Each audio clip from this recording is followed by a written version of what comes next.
got to say, it's great to see you in, well, a Beetlejuice film, sure, but a Tim Burton film. Yeah. I was very happily working with him, yes. Yeah. So when the role came to you, yes. Did he tell you straight up it's going to be another Beetlejuice film? Or was it kind of like, would you like to be in a film with me? You know, he just said, listen, I'm doing this thing. It's, a continuation of the Beetlejuice story, and I've got this thing that I'd love you to do. And he explained it, and I said, fine. I think even before I read the script, because there were just fragments at that point, I think, as far as my role. But I've followed him for years, and I really like his movies, and he's an important part of movies, if you ask me. So, I tease him. I say, what took you so long, man? What did he say to that?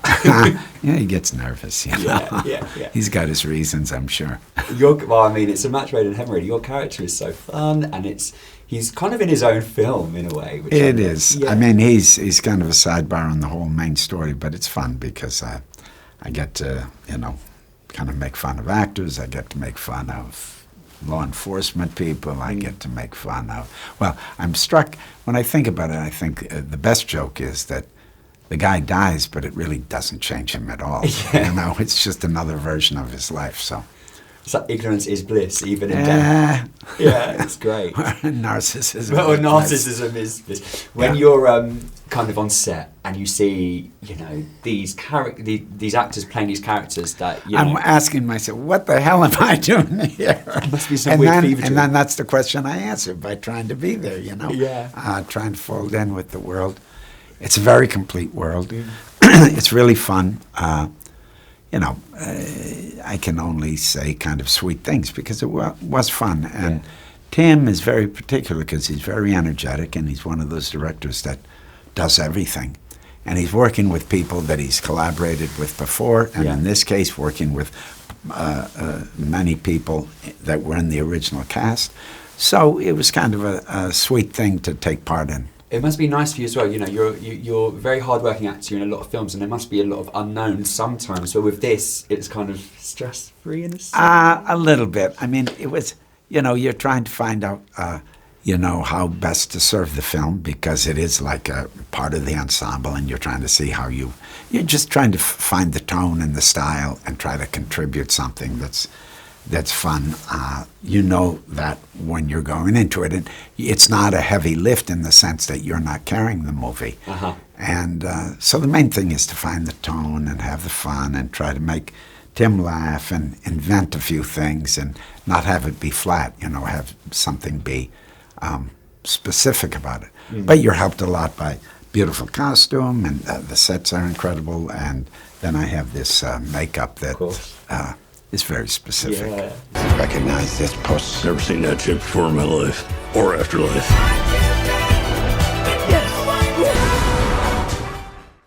Something I'd like to ask actors such as yourselves, who you've been in so many films, you're an illustrious actor. Over the years, there are certain films that land, and there are certain films that are great, but they just don't reach the audience for whatever reason. It happens all the time, yeah. Is there anything kind of from your career that you look back at and you think, I would pluck that out as a film that should be on a pedestal, I really wish more people had eyes on? There's many. There's many. There's many in the respect that I've done a lot of independent movies, and sometimes they just don't get a leg up, they just, because there's not a big commitment of money. It's an independent film, so if they don't find their way immediately, nobody's trying to figure out a way to get it out there because there's not a big investment, Or they can be a beautiful film, but they may not be the easiest film because they're very specific and they're very personal or aesthetically they're kind of radical,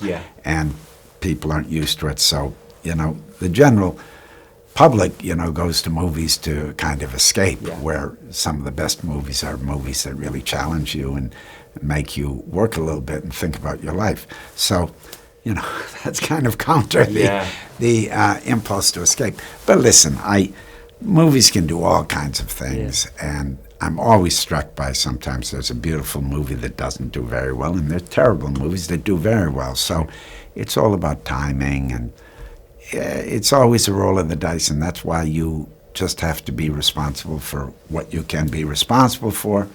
be there, do it, believe in it, support people,